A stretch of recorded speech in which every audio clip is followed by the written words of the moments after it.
Dans cette vidéo, vous allez apprendre à coudre le modèle chrono, que ce soit le short ou que ce soit ici la combi short. On l'a appelé chrono puisque c'est un modèle très rapide à faire. Il n'y a pas de couture côté et la ceinture est intégrée au niveau de la taille. Nous avons également dans ce modèle la possibilité, vous avez également la possibilité pour le modèle combi, d'ajouter des petites bretelles amovibles. Nous avons fait des boutonnières en extrémité des bretelles et il y a des petits boutons cachés à l'intérieur du bustier.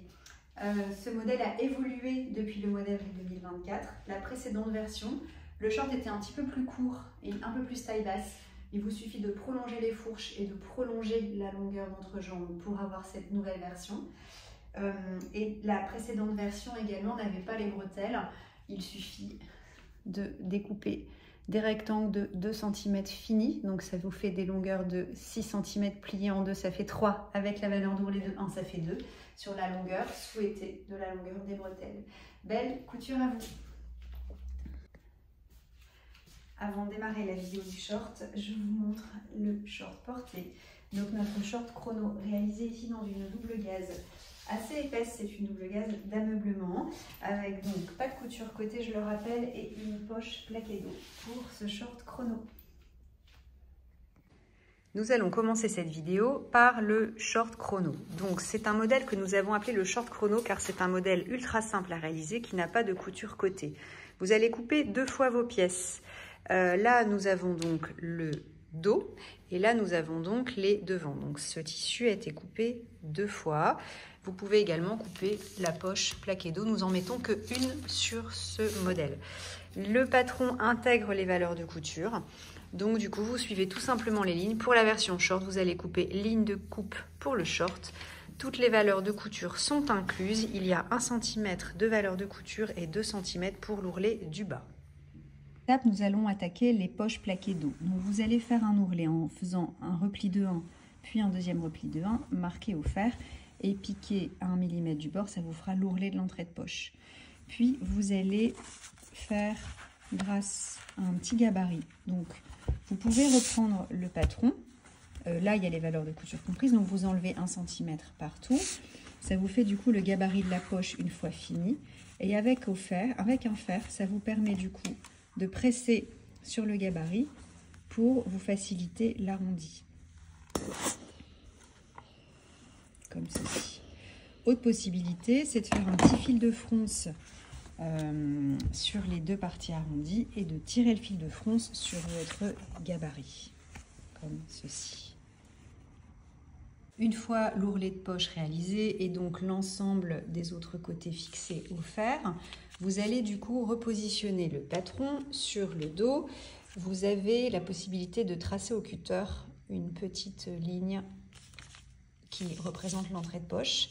Du coup, c'est plus simple pour vous faciliter l'emplacement de la poche sur le dos. Donc là, nous allons mettre 2 petites épingles ici pour savoir à quel emplacement nous allons mettre la poche. Vous pouvez aussi tracer avec une craie si vous avez une craie qui ne marque pas le tissu. Donc là, on va enlever notre patron et il nous suffira de repositionner la poche plaquée d'eau sur les épingles et vous avez le positionnement de la poche sur le dos. Nous allons coudre ce short dans une double gaze d'ameublement et qui n'a pas de sens tissu en fait, et qui n'a pas non plus de côté puisque l'endroit ou l'envers sont les mêmes. Donc pour ne pas vous tromper quand vous allez coudre les fourches, je vous conseille de positionner en miroir. Là, nous avons donc mis les fourches dos en miroir. Vous allez du coup replier comme ceci vos 2 pièces pour être sûr de ne pas se tromper et de faire bien des jambes symétriques. Et donc là, nous avons donc les devants et donc nous avons donc bien la symétrie. Vous avez donc bien chaque jambe qui est du coup prête pour ensuite assembler ici. On va bien repositionner ici les 2 entrejambes. Là, vous allez mettre vos épingles et vous allez piquer ici à 1 cm du bord. Une fois la poche piquée, là je suis sur l'envers, vous allez piquer tout simplement les 2 entrejambes, réaliser un point zigzag ou insurgé et coucher vos coutures côté dos.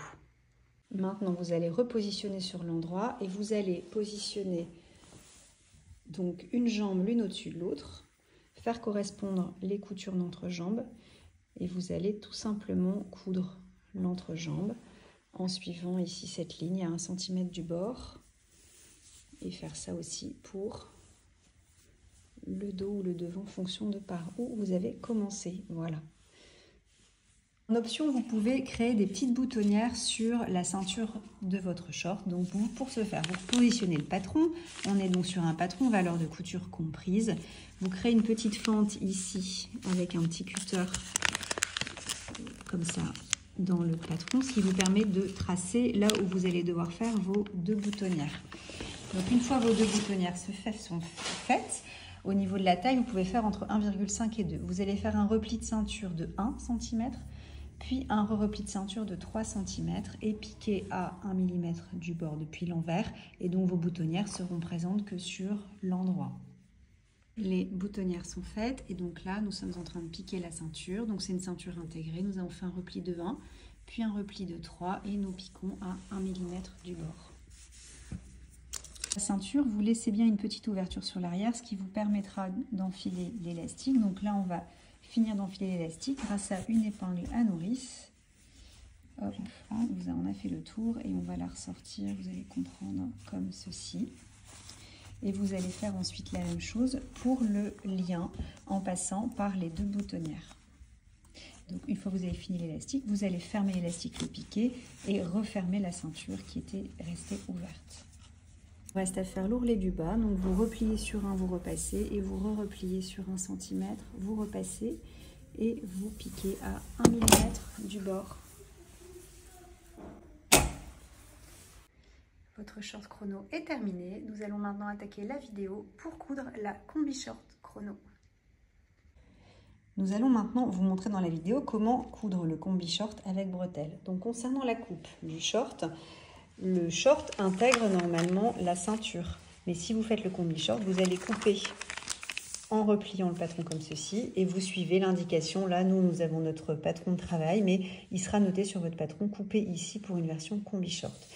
Et dans cette nouvelle version de patron, c'est toujours noté. Maintenant, quand on intègre les valeurs de couture, nous sommes valeurs de couture incluses, donc vous coupez vraiment au bord du trait. Vous allez ensuite couper le haut de la combi, vous allez couper 2 fois les bretelles et vous allez couper la coulisse. Vous pouvez reprendre les étapes du début du short. Donc vous allez coudre d'abord, préparer la poche et coudre la poche, ce que nous avons fait ici. Puis vous pouvez coudre du coup les fourches et vous pouvez coudre également vos 2 boutonnières. Donc ça, vous suivez exactement les mêmes étapes que le début de vidéo sur le short en double gaze. Vous allez ensuite assembler, on va le remettre comme ceci pour que vous compreniez mieux. Vous pouvez ensuite refermer le bustier et vous piquez tout simplement 1 cm. Vous faites un surjet ou un point zigzag et vous couchez vos coutures sur un des côtés. Une fois donc la couture du bustier fermée, vous allez positionner le bustier en droit du bustier contre endroit du short. Pour que ce soit plus joli, nous allons faire correspondre la couture dos du bustier contre le haut de la fourche dos du short. Donc vous allez positionner comme ceci le haut du bustier. Vous allez poser ensuite la coulisse que vous avez préalablement fermée. Vous allez piquer les 3 épaisseurs à 1 cm du bord. Voilà, donc une fois que ça a été piqué, vous allez remettre comme ceci le short avec le haut du bustier. Donc la coulisse a été prise en sandwich entre les deux. Vous allez ici faire un repli marqué au fer sur 1 cm. Vous allez recoucher vers le bas et vous pouvez tout simplement piquer à 1 mm du bord. Laisser un petit espace pour laisser passer un petit élastique. Soit vous pouvez resserrer avec un élastique et par les boutonnières, vous pourrez resserrer avec un lien. Ou alors vous ne mettez pas d'élastique. Dans ce cas, vous piquez directement tout à 1 mm et vous mettrez juste le petit lien par les boutonnières. Concernant le haut du bustier, vous allez tout simplement replier sur 1 cm, repasser au fer pour marquer et tenir en place. Vous allez ensuite recoucher comme ceci. Vous allez ici faire une petite surpiqûre, ça vous donnera un petit côté volanté sur le haut du bustier. Une fois que ça c'est fait, vous allez piquer 1 mm du bord pour fermer le haut du bustier. Vous laissez quelques centimètres pour laisser passer un petit élastique. Donc votre élastique va être ici. Et la petite surpiqûre que vous avez fait donnera ce petit côté froncé en haut du bustier. Voilà, donc une fois que la piqûre a été faite, l'élastique a été passé, vous pouvez ensuite coudre vos boutons aux emplacements prévus sur le patron. Nous allons maintenant attaquer les bretelles. Donc les bretelles, vous allez thermocoller les bretelles. Vous allez ensuite les préparer comme ceci. Vous allez replier en deux, marquer au fer, et replier chaque extrémité sur 1 cm. Une fois les bretelles préparées, vous allez replier comme ceci les deux extrémités de bretelles et piquer voilà, à 1 cm du bord. Vous allez dégarnir et quand vous allez retourner sur l'endroit, cela vous fera exactement ceci et vous allez pouvoir refermer à 1 mm du bord. Voilà, on vous montre une fois piqué, vous allez dégarnir et puis quand vous allez retourner donc sur l'endroit,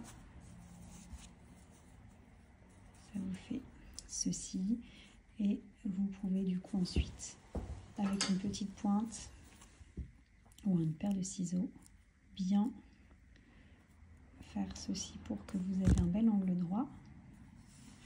Voilà, et ensuite vous allez finir en piquant à 1 mm du bord pour fermer la bretelle. Une fois vos bretelles piquées, vous allez pouvoir faire des boutonnières en extrémité de bretelles. Grâce à vos boutons pris à l'intérieur, cela vous permettra d'avoir une combi avec des bretelles qui soient amovibles. Une fois cette étape faite, donc ça vous permet d'avoir une combi avec une version bustier sans bretelles ou une version avec bretelles. Il ne vous reste plus qu'à passer un petit lien par les deux boutonnières de la partie short et la combi short est terminée.